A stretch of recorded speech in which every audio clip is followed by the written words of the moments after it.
Well, welcome.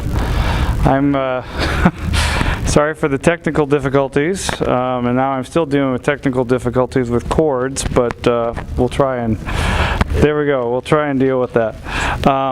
My name is Michael Rheiner. I've met a few of you here at the conference. I currently work as just a realtor. That was a choice my wife and I made when we decided we really liked working together. We liked being together all the time. We were together all the time, and some other things didn't work out. My previous profession did not have any other opportunities for me here. My previous profession was that of, I worked as a director of college career centers. So I was at seven universities out on the East Coast.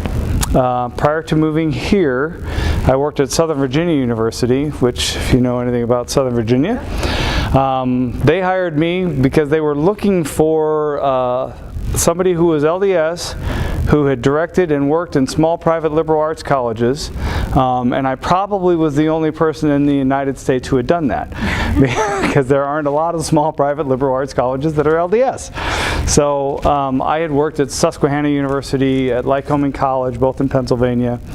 I've worked at SUNY Albany, started my career at Virginia Tech, and have hopped around.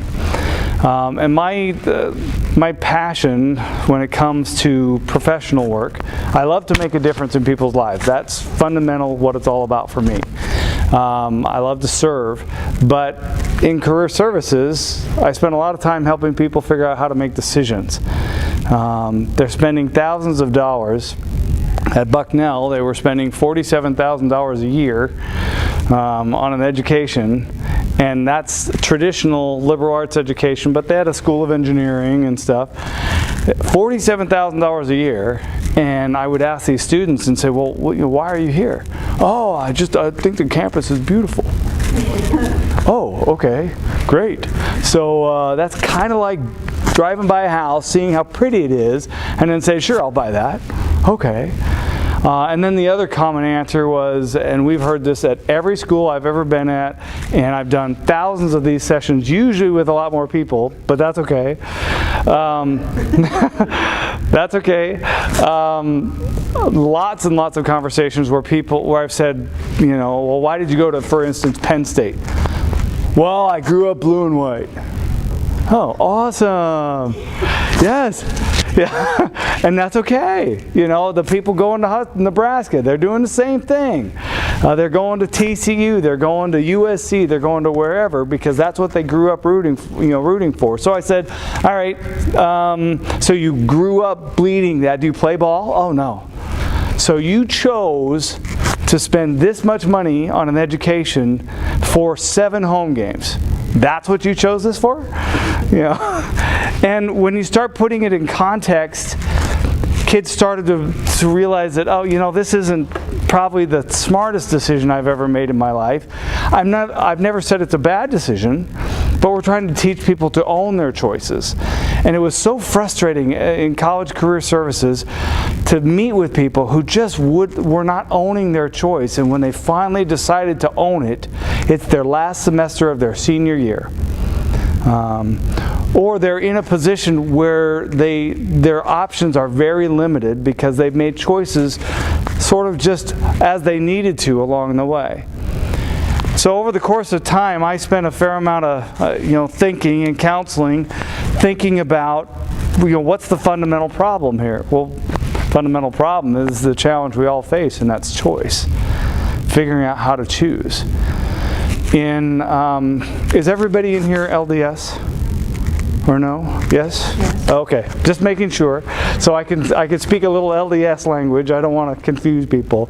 But working at 6 universities that were not LDS, you teach true principles without any of the language. So you teach principles of agency, and you try to ask them those kinds of questions, knowing that ultimately the challenge they face is learning to use their agency and using it wisely. What I hope to do here, and honestly this is the first time in 10 years I've had the opportunity to talk about this openly, other than just one-on-one with different people. But I do hope that at this point some of the things that we can accomplish are presenting some of what I taught, in that there is in fact a model to making a decision. It does encompass the concept, and starts with the concept of studying it out.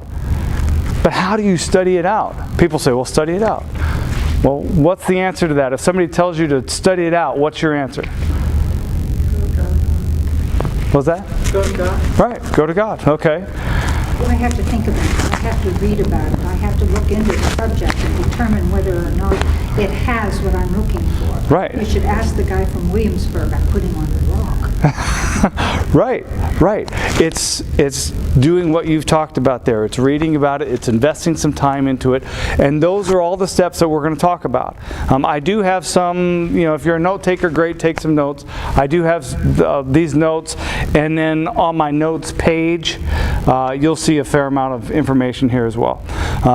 So hopefully you don't have to just write the whole time.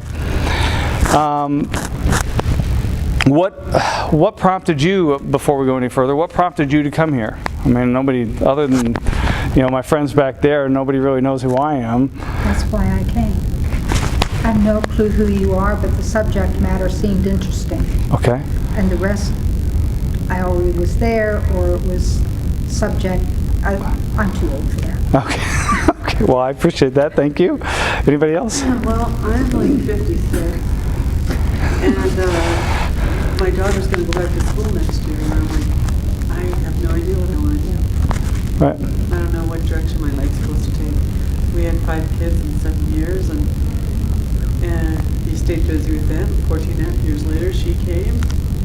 Now I was newly committed to her, and now he's, going to make a decision that's going to affect my life, which is not a bad thing. Right.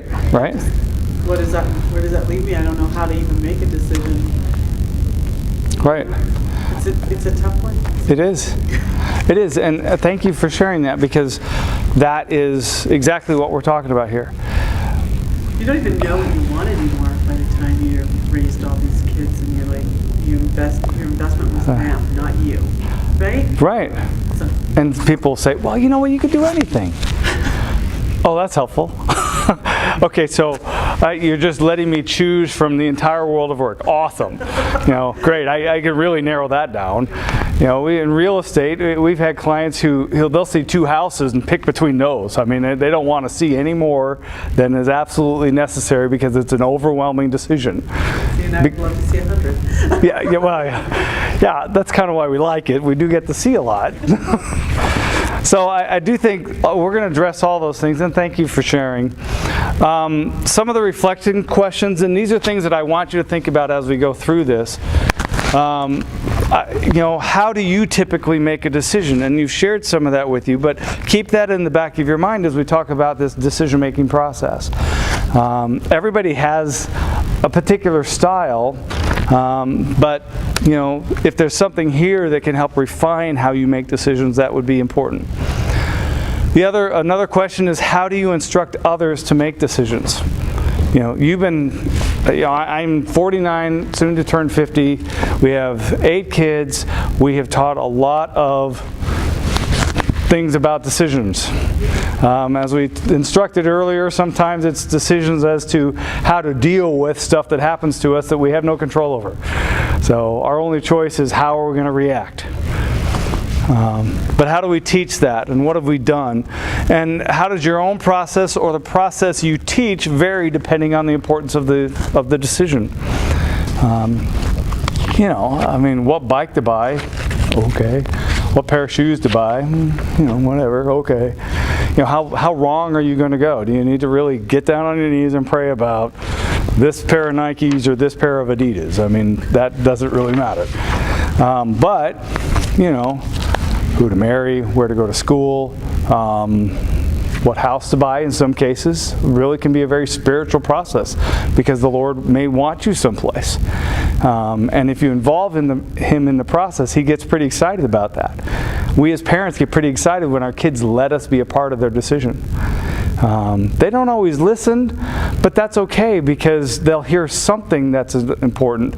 They still get to use their agency, and sometimes they do just a great job.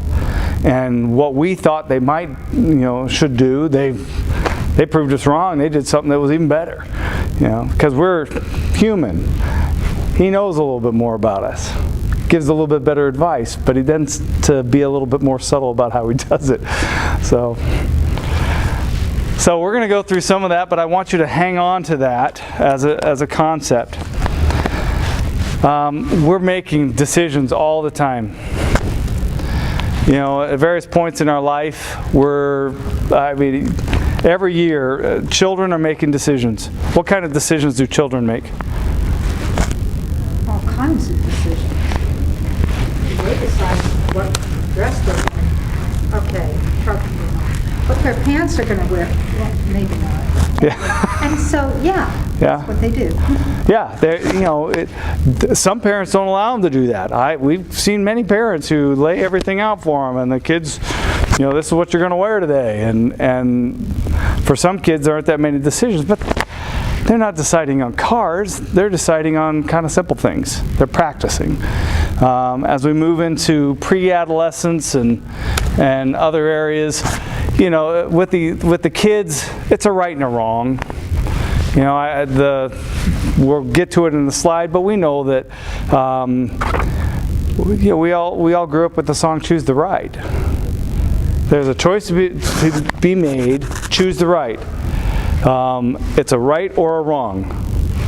It's that way. But we do know from experience in life that sometimes there's multiple right answers.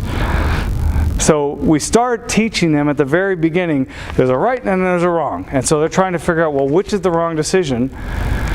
Because, or what's the right one? Because there's going to obviously be one, because the song says there's a wrong decision and a right decision. So which one is right? And that's how they get taught, and trying to break them from that concept that, on some things there are right and wrong, but on many things there are multiple options that you can choose. There may be a best option, and that's where working with Heavenly Father can help, should help, always does. But as kids get older, the pre-adolescents, they're thinking of different colors, they're picking different things, considering different things. And then you get to the teenage years, where I have one that, when I saw that photo, I was like, I have one of those. He is, how old is he now? He's just turned 15, and that's him. Do it and then figure out it was wrong. Like, God, I probably shouldn't have done that. And he's paid some pretty painful prices, actually. He's just, to his credit, and I'm comfortable saying this because he said it to his track team, but he just got off probation. He vandalized a church and broke into something and spray painted things and stuck out, and his buddy videotaped it and put it on Instagram, and they're brilliant. By the way, they're brilliant. What part of that did he think was stupid? Well, at the time, I don't think he thought any of it was, but he got hauled away in handcuffs from our house, very traumatic, and we let him go in the cop car, and I took my sweet time getting down there. Let him sit, let him soak, let him feel it. It's cost us some money, because we have an attorney that we particularly like that holds them accountable, teaches like we teach, because we don't allow excuses. There are no excuses in our house for stupid decisions. You're going to own it, okay? And in this case, obviously he's going to own it. The system's going to force him to do it. But he came through the thing and figured it out and has been great. And he's off of probation in 3 days. So, and his records are sealed, and he's been great. He's done a great job. But we do know kids like that. And then we start walking into this, holy Hannah, there's all these different options. What am I going to do? And in high school, who teaches them how to decide anything? Okay, forget the homeschooling environment, because I did not grow up in that, so I can't really speak to it, but I can grow up or speak to the fact that those kids are making decisions, and are often doing it with very little guidance, because there's just nobody teaches this. In high school, they give you a test, say X equals Y, here's your 5 options, because this is what you're interested in, and this is what your skills are, and the test says you should do this, so there you go, that's what you're going to do. And they all rebel against that, and they don't like that. They don't want to be told that they should be a school bus driver or something like that. So, they kind of move along, and somebody says, well, you have to go to college. Okay, well, they just took the decision away, just make them go to college. Fine. But then we move on to life, and we get all these, it just builds and builds and builds. And somehow we sort through life. People make decisions. You move forward. And we all have those kind of examples in our life. But again, we keep coming back to this whole choose the right thing. I know I have been paralyzed at times in my life by this concept of truly trying to understand what's right. What am I supposed to do here? How do I do this? Where am I supposed to go? Am I supposed to marry my bride, move my family from Virginia to Nebraska? Am I supposed to do that? Is that the right thing to do? It changes the lives of 3 kids and myself, involves the courts, it involves so many different things. Is that the right decision? And it does make life very complicated when you start thinking about it. When you think about decisions, though, I always talk about the fact that, how many options were there 75 years ago? Let's just think about jobs, careers. What was available 75 years ago? Factory or profession. Okay. Basically, that was it. And as a woman, what else? School teacher, hairdresser. Right, okay. Yeah, let's go that route, okay. 175 years ago, was it? So very similar to 75 years ago.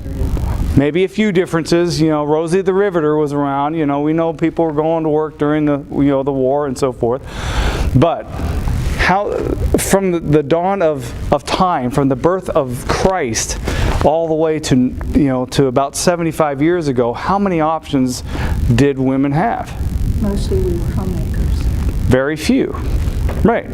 We had options. We didn't choose them. Right. They chose to be homemakers. There were those who did not. There were those who were told they had to be. But my mother was Rosie the Riveter, and she chose to stay at home afterwards. Right. So the point being, though, that we're not used to dealing with a lot of options. It's either been presented to us, or we just kind of fell into it. This is what we were supposed to do, so this is what we did. So we are it's almost that we're predisposed to only deal with so much information. If it's training, if repetition matters, for eons of time, there was very few options, so people were not training to deal with all these different options. Well, suddenly we have all these options. And if you think about the world of work, it is sudden. I mean, even the work of a real estate professional is different now than it was 35 years ago. It is, and it's so young in the world of work. Everything's evolving. And along the way, we're trying to figure out how do we do this? How do we sort through all these things? And people say, oh, just pick what you're interested in. Oh, great. So I like doing Sudoku, so can I make a job out of that? Yeah. Well, then you get theoretical and you go, well, it's problem solving, it's this and that. Okay, well, that's great. But certainly people should be interested in what they do. I'm not arguing against that, but you can't just make a decision based on your interests. It's more than that. When I talk to clients, and I've worked with folks over the years, I was always looking for signs. I wanted to know, first off, why did they choose to come in? What motivated them to come? At Susquehanna University, we had a required career planning class that I designed and built on this decision-making model. And it was great to see kids, not of our faith, craving true principles. I bear testimony that they are. And I loved teaching in those environments because they would come. Some of them came hung over, but they came. They came looking for something. They were looking for, direction, because they knew The Spirit spoke to them. The light of Christ was in there. They knew that they were looking for something. So I wanted to find out, why did they come in? If mom and dad made them, that was a different conversation. I'm working at Virginia Tech. So a young man in my office, his parents flew over from India, sitting right outside with grandma and the siblings. Everything's a big family thing. And I'm sitting inside talking to this guy. They told me that I had to figure out a way to make him graduate with a degree in chemical engineering because he was going to come home and run the chemical plant. And this kid has a 1.1 GPA in chemical engineering at Virginia Tech. He's not going to graduate with a degree in Chem E. It's not going to happen. And I'm talking to him with the door closed so that I can at least have a conversation with him. And he loves English. He's loving his history classes and all these kinds of things. So it's almost stereotypical. So that motivation was practically, I was going to have a very difficult time doing anything other than just teaching something that he's already showing that he wants to do. He already wants to break away from these things and figure something out. His motivation was really driven by parents, and because I don't think he would have walked in my door if it hadn't been for the parents. But when they come in the door and they start apologizing for not coming sooner, that said to me, oh, they're ready. There's something motivating them. Even if they're a semester sooner than they would have been otherwise, last semester senior year is the last option. We want them at least first semester or before, preferably before. So we wanted to figure that out. And then I wanted to find out how they made the decisions. Why did you choose to come to Susquehanna University? Susquehanna University is a very average liberal arts institution that costs $35,000 a year. Okay, so it's fine. The professors are kind. It's a beautiful campus. I mean, on the banks of the Susquehanna River, you couldn't ask for a better place. But $35,000 a year, really? So I wanted to find out, again, why they chose to go there, because that said something about their decision-making abilities. What other options did they consider? The same thing with majors and careers and figuring out life. What had they thought about? What was important to them? And how did they choose that? And were there any holes in their decision-making process? Because the model, once you see the model, you're going to go, oh, well, duh. You've already talked about some of the model. I mean, it's not brain surgery. But having it written and having it organized with assignments helps anybody sort through the process. So, and that was always the hope. I like to be able to say that. I can give you assignments, we're going to go right through this, and a couple appointments later, they're off and running. They're doing their thing. So, what is that decision-making process? Well, and I've got it in more detail on my note sheet. These are just the bullet points. But obviously the first is defining the goal and objectives. I mean, you've already kind of shared that in your situation. You're not really sure what you want to do, but obviously you got to kind of figure it out. I think maybe if I could use the goal, we get an awful lot of, at least I feel it, I should speak for myself, there's a plan for each one of you. Like, God, you're great in the eyes of God, and you have a purpose, and you're like, I don't know what my purpose is.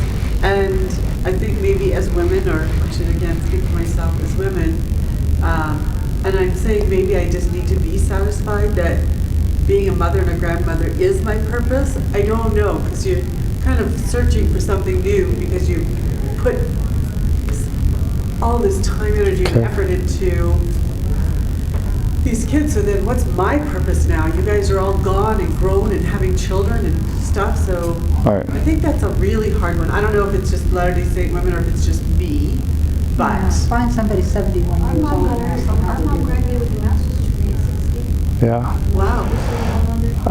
Yeah. You're younger than that. And that's a good point. Thank you for that, because Yeah. sometimes, at this point I do kind of feel like, holy mackerel, I love teaching, but Right. how many years would it take before I got through school? And at that point I'm ready they're ready to retire me before I even get into it. Right. You know what I mean? Right. And then there's like this process. Okay, I guess that's not it. You know what I mean? Right. So I think it's huge to try to figure it all out. And I do want to spend time with my grandchildren. Right. So it's like this double-edged sword, right? Right. Where And I want to keep being fulfilled because it is fulfilling to homeschool.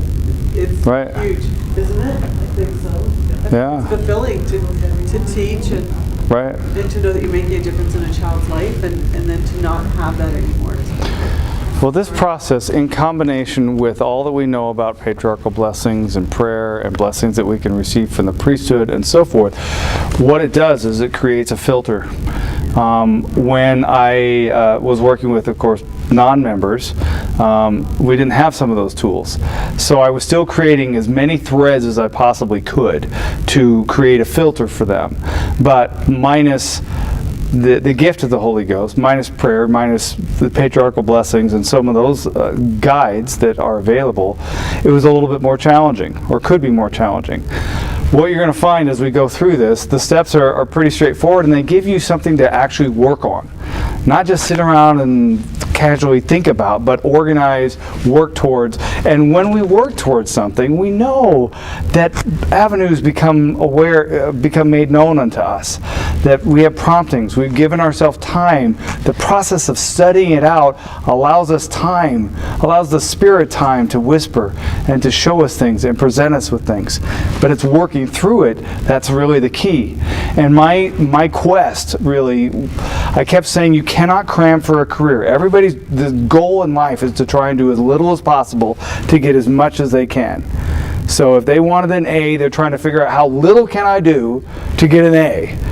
Because it's never about doing as much to learn, it's let's just do little. But now learning that you're investing in yourself, you're grading yourself. If you really want to know, why not engage in the process? And then here's the process. Here's how you engage in the process. So we know you kind of set a goal, and it starts by knowing yourself. Knowing yourself is more than just having a blessing. It's knowing what are my interests and organizing them. What are some of my skills? But that's not just it, because just because you're good at something does not mean you have to pursue it professionally. I have lots of students who over the years were good in science and math, were pre-med, and they sat down in my office and they hated it. Didn't want to do it. And of course their parents were, "Oh, you've been, gosh, pre-med, you should do that because you're smart in science and math." But just because you can do it doesn't mean you have to. It's a clue. There are different ways of doing it. So along with the self-assessment, we've got interests, we've got skills. One thing I didn't mention was personality. You have a personality, I have a personality. Some things are going to work, some things are not going to work. Plus we have values. You express some of your values with, time with grandchildren, time with family. That's going to govern and guide and be a part of the decision. You can't ignore any of that. It creates fibers within our decision. But we organize it. And then we start the studying out process away from us, meaning we're going to gather information. We're going to research stuff. We're going to read about things. We're going to talk to people about things. We're going to experience things if we can. I loved working with college kids if they would talk to me in their sophomore year because they could experience things in ways that you're young. I had students at Southern Virginia University. Young men getting married early, quick, and I don't mean to be rude, but they and it sounds negative, but they started playing mommy and daddy right away, hanging out, being close, and I said, guys, taking on the responsibility of marriage means that you don't have the time to sit around and ignore the fact that you need to figure out what you want to do with your life. You've now made a really big life decision, which was great, no problem with that, but act responsibly. Okay, now you get to step up and do more than just play mommy and daddy and have our family home evenings and everything else and do your homework on the side. You're going to do your homework, and then you're also going to spend time doing career research, figuring out what you want to do so you can feed all these mouths that you're going to bring into this world. They would so frequently wait so long and then just kind of see what came to them. And the Lord does present things, but I'm going to show you in some other slides what that looks like from our perspective. We're talking about choice here. We're talking about making an intentional decision, and part of it is we got to do some research. We got to work at this. And then we're going to evaluate the decision. You know, we go through this, we define all of our, we gather information, we define our alternatives. What are we willing to research a little bit further? And then we're going on and we're going to start assessing the outcomes or consequences of a choice. You talked about this earlier. You know, well, if I do this, well, you know what, I'm going to have less time with my family. You know, if I go back into college career services or higher education administration, I'm going to get paid X amount of dollars, and it doesn't matter how many hours I work. They'll probably want me to work 75 to 85 hours a week. They're going to pay me $60,000 a year, and I'm not going to see my family very much. But you know what? I drive for the Bishop's Storehouse with my wife. I love doing that once a month. We go to the temple every Friday morning. I love doing that. You know, I don't want to miss that. So, you know what? Despite the fact that I don't have a stable income, because real estate is just always like this, and I have to pay for my own benefits, and everything costs money. I have to pay to list a house, and if they don't want to sell it, then I'm out all that money. I just handed them all that money, and they change their mind. But I can be with my kids. I can show up to all their events. I can be where I need to be when I need to be based on what's important to me. So, you know, we're assessing the outcomes or consequences of a decision. You know, establish a plan of action, and then we're moving right towards it. You know, we're looking back and we're saying, well, did I miss anything? Not that this is a be-all, end-all, but every person that I've ever worked with, myself included, who's ever gone through the process, the Spirit helps direct what's going on. You find it because you have slowed the process down enough that He can in fact work with you. When you don't have the gift of the Holy Ghost in your life, you really need to slow it down. You want to slow it down so that He can whisper to you in all kinds of ways. And it was so great to see kids figure things out, or adults figure things out. I had adult clients. They'd figure something out, and the Spirit would whisper to me, and I knew that the Spirit was there and that they knew that, and they were so excited about what they were finding. And I was like, yep, I'm excited for you, because God has a plan for you, and one day you're going to figure out all the rest of the stuff, but He's walking with you, because they gave time to something that's incredibly important, you know, learning to make decisions. Any questions about this kind of stuff? We're flying through it here. I tend to talk a lot. Moving along. Here's some examples. And I'm going to roll through a bunch of these. But as a kid, you talk about examples. Let's scroll through. Get them all up here.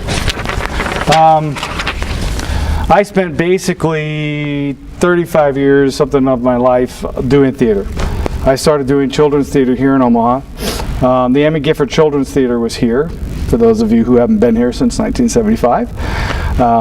We moved here and I started doing children's theater, and it was professional children's theater in that there were paid professional actors working with kids, and all the productions were long run. So my mom and dad got me into this. They knew I was kind of creative and liked that stuff. So I started doing all these shows. We do 65 runs of House on Pooh Corner. You know, you learn a lot about performing when you do 65 runs of the same show.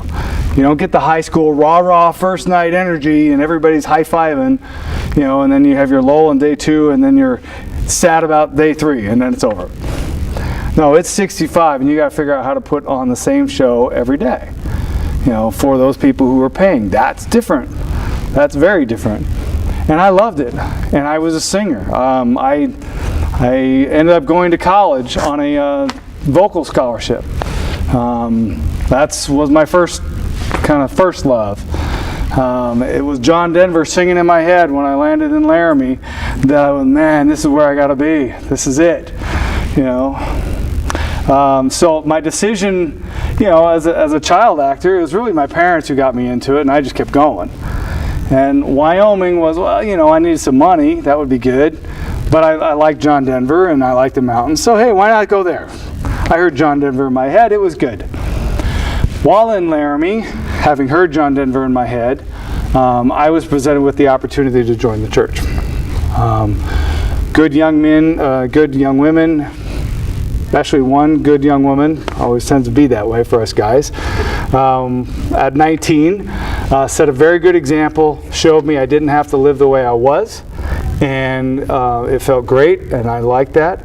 And when the missionaries and a family shared more with me about the gospel, gave me more information, and I was learning a fair amount about myself, I was presented with an audio cassette.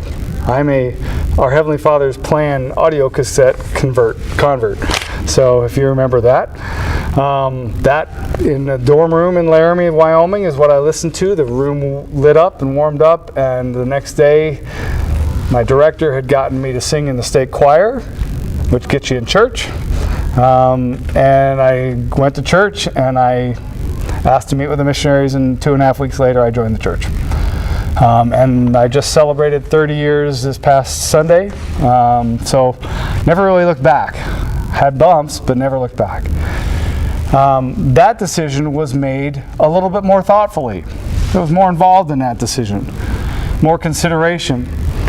But as you go through some of these choices, when I got off my mission, I got married. I always thought I was going to go into theater, and then suddenly I married somebody who we did not see eye to eye on that particular topic. And I found myself having to make a choice. And it was obvious. If she's not happy, well, nobody's happy, so I'm going to do whatever she wants me to do. And so I went and through some networking, informational interviewing, studying out, doing a few things, just sort of intuitively, I ended up going to higher education administration, getting a master's degree, and then climbing the ladder of college career services. Going from where was that? Appalachian State University in North Carolina, to Virginia Tech, to New York, to Volvo, all kinds of places. And they were always ladder climbs. It always seemed to make sense. Southern Virginia University was the first time that I made a decision that was actually not my decision. I didn't apply for that job. That job found me through my former spouse, who I'd promised I would never move her again, and I didn't. And she called me out of a staff meeting and said, "Oh my gosh, they want to talk to both of us," because they had a position for her too in the library. And so it was meant to be. God put us there so she could have her midlife crisis and do her thing, and we would still have support. And so I was grateful for that. But those are, some of the things that I didn't necessarily choose Southern Virginia. I chose some of the other options. I chose the church. I did choose to pursue higher education, but I didn't necessarily get to choose all of them. But it does get more refined. And I'm sure you all have your own stories along those lines. But when we get into some of these other decisions, I didn't choose divorce. When somebody tells you, I don't care how much you've changed, I don't love you. I haven't loved you for 15 years. I only have one choice, really. I'm not going to talk. I can't talk her back into it. I guess she's been working on that for quite some time. And although we tried, it was still a choice.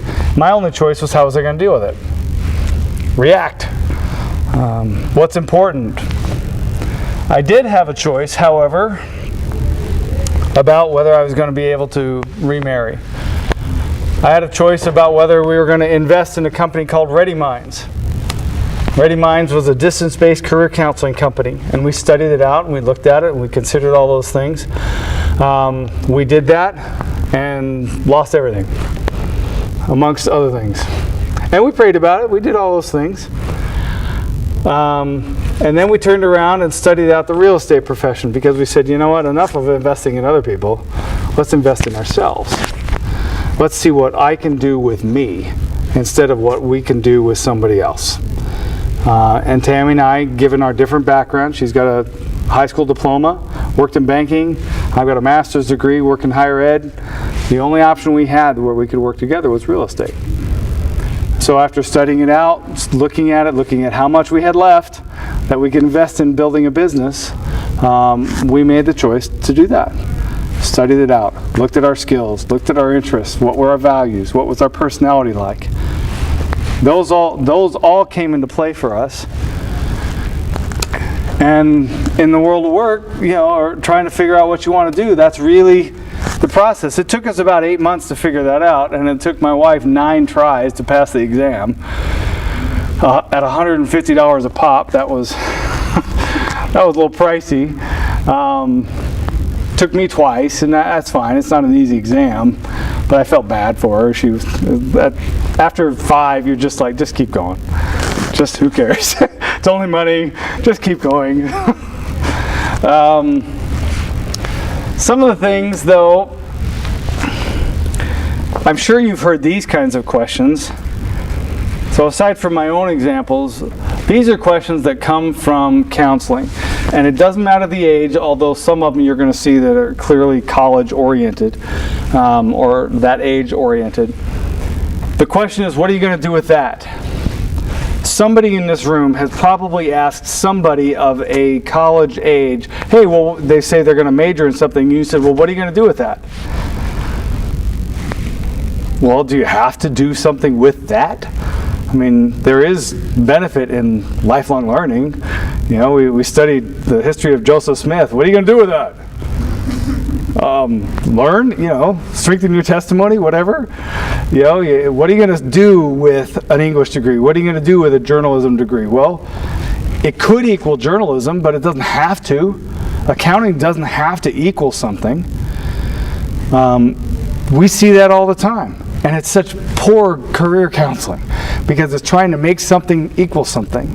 These schools sitting out here are all putting together majors. A lot of them were liberal arts colleges at one point, and they're putting together majors that look like they equal something because that's what the consumer can digest. That's what they can take in. Because their parents are saying, well, what are you going to do with that? Well, you know what? When it costs you $50,000 a year to go to a basic school now, you have to look at some of those issues. What are you going to do with it? And my argument is, if we teach them how to make a decision, they're going to do whatever they decide they want to do, and it'll still have value. The ooh-ah factor. We see students all the time. Oh, I'm pre-med. Ooh, I'm pre-law. Oh, I'm going to go to BYU, and I'm majoring in vocal performance. Woohoo! And everybody goes, oh, that's great. They clap them, they hug them, and they're really excited for them. The parents are proud. Everything's exciting, and so they've kind of gotten flattered into this whole thing. So I see that a lot. Actually, my provost, my last boss in higher education, I said, hey, Dr. Edwards, why did you end up with a PhD? And he said, well, I didn't know what I really wanted to do, but I was good in school, and a professor told me, hey, well, you're really good at this, why don't you just keep going? Okay.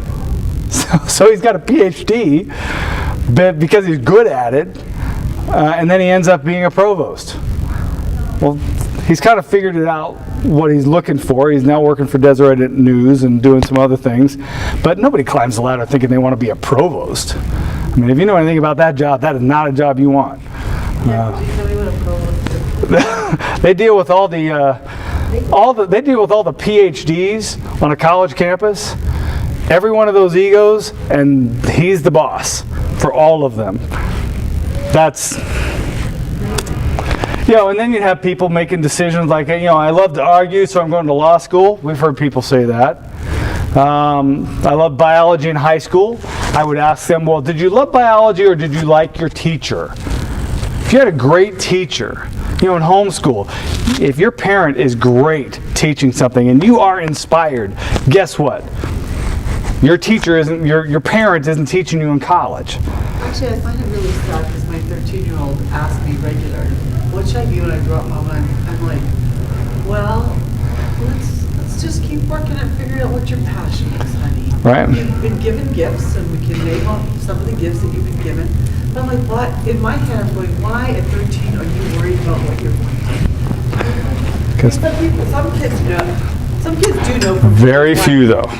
You Well, know? my son, my 12-year-old is absolutely set on what he wants to be, and I'm just trying to tell him, well, just be flexible, you know, there's other things out there. Right. Don't get too set on this one thing, because who Right. knows how things will work out. See, and that's why I do, and I appreciate you sharing that, because it's a great example as to why I would always do personality assessment.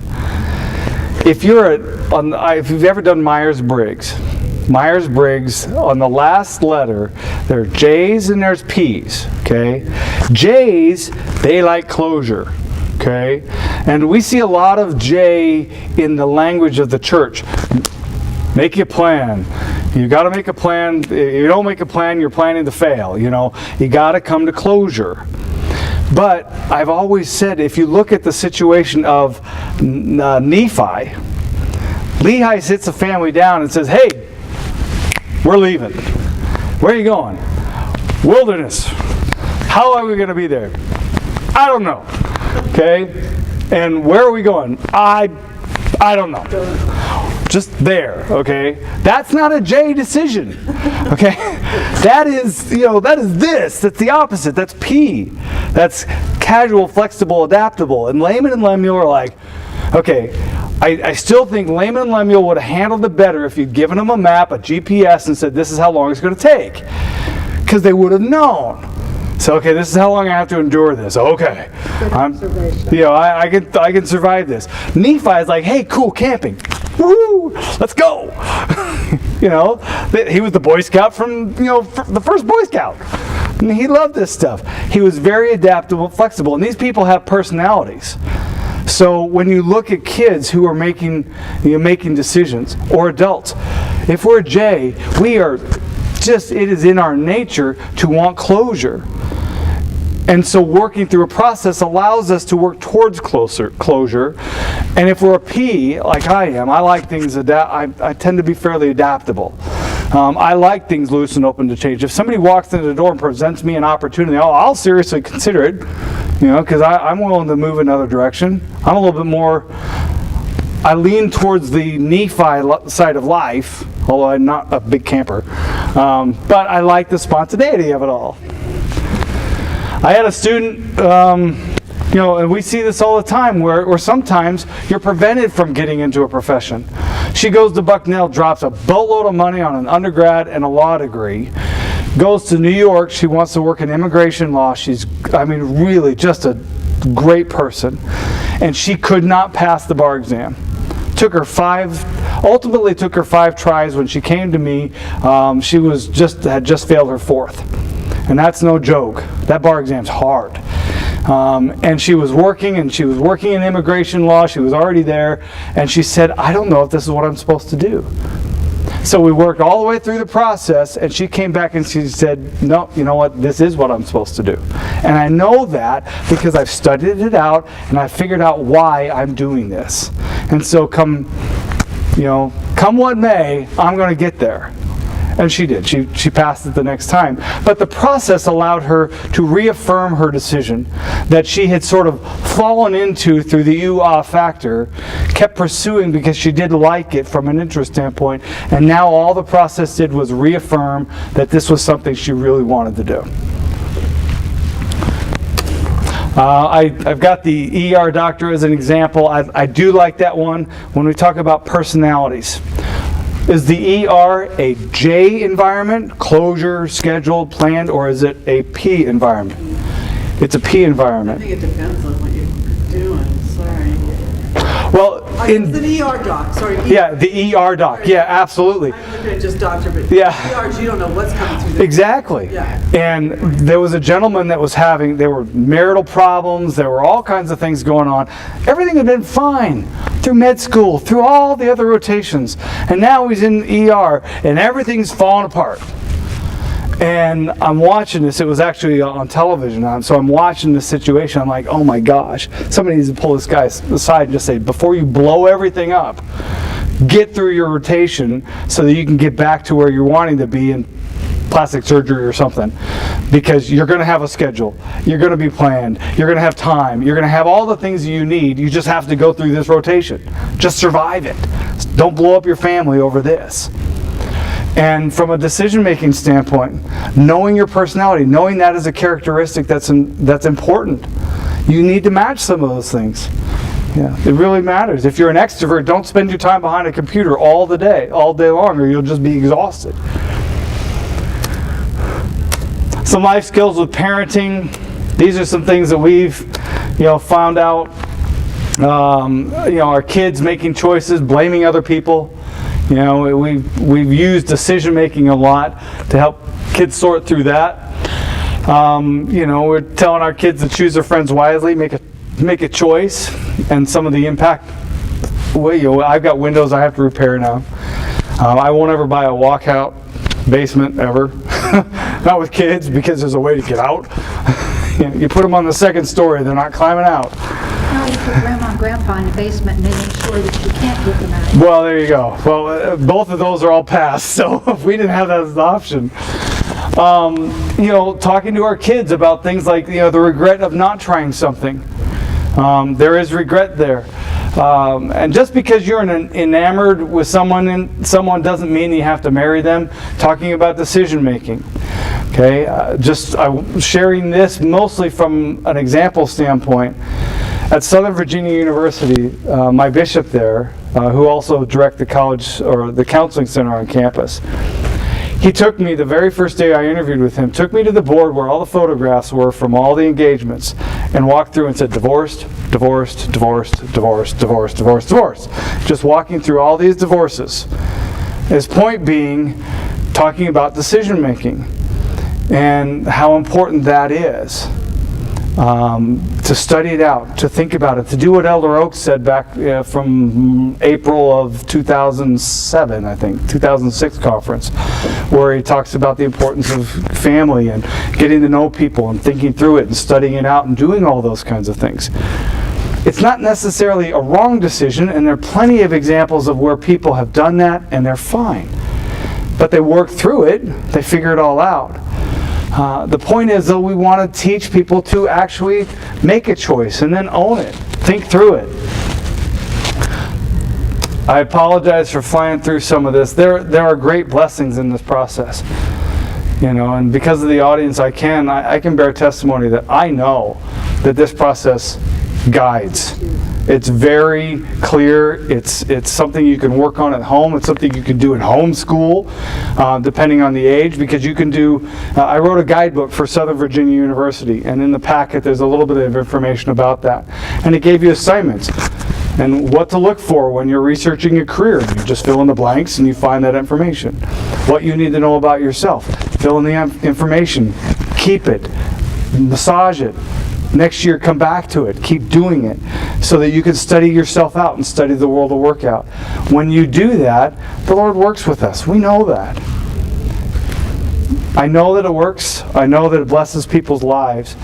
I know that it can change people's lives. It can change my life. Combine that with prayer. Combine that with everything that we're doing within the gospel, and I know for a fact that I've seen it. I've seen it change people's lives.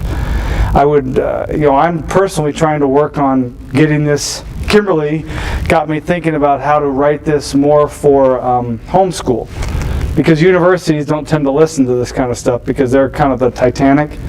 You can't really turn it. You can't really get it to change. But the homeschool environment seems to be a little bit more appropriate for just helping people do career-related kind of development activities in homes. So I have put together a little bit of a guidebook. Southern Virginia University produced or printed it for me, but I wrote it and I've kind of revised it. I do have copies available electronically if somebody's interested. Send me an email and I'll send it to you. I've written a little bit. Kimberly asked me to write my story, a little bit about decision making. My whole life is about decisions. I am all about teaching decision making and love it. Choice and agency, it's so important. So I spent some time on that. It's still being kind of refined and under edits and things like that, but if people are interested, I'm happy to share it. Stephen C. Wheelwright spoke at BYU back in May 2009. Excellent talk on decision making the Lord's way. Essentially reaffirms what I'm saying here, although I just kind of added a lot more specifics to things. So if you're looking for a good talk, and then if you're looking for something a little bit non-LDS and just wanting to see what's out there in decision making, Chip and Olivier both put out awful lot of stuff on decision making. It's great stuff. Using your agency, it's fundamental. We all know that. Thank you for coming. I know we're out of time. Thanks. If you have questions?